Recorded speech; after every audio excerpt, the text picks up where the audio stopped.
Stop that. Stop that. It looked like your stuff was good command today. That's what I saw from upstairs. You agree? Yeah, I would agree with that. There's a couple pitches that I felt like got away from me a little bit, but for the most part, I felt like I tried to approach this as much game-like as I possibly could.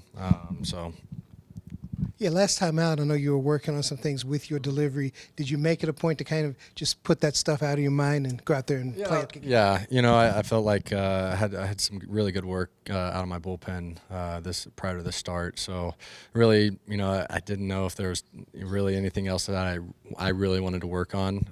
So today was kind of like, let's just approach this like a game and go from there. There were a couple pitches from upstairs that we were debating if it was your change or your cutter.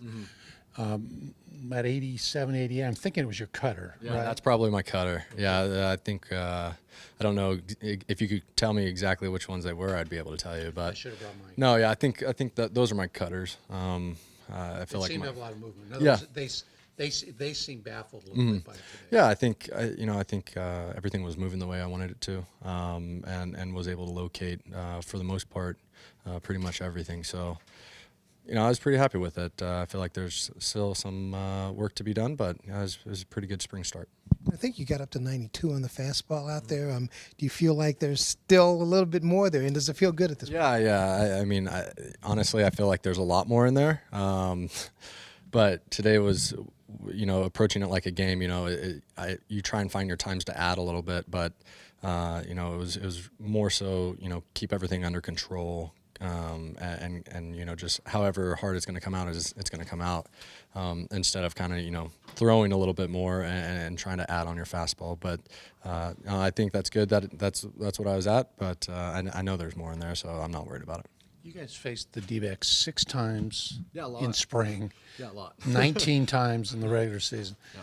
Do you hold anything back in a game like this that you don't want to show them, or is it more important for you to get the work that you need to do? Yeah, I think I think early in spring it's probably a cat and mouse game like that a little bit.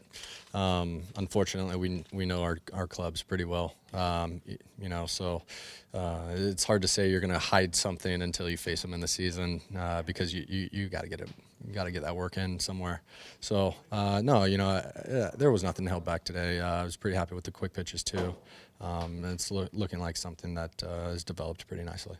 Is that from Russin? I mean, is he tutoring you, mentoring you on that? I've talked to him a little bit about it. I gather some information from him about it and what his keys are and stuff like that.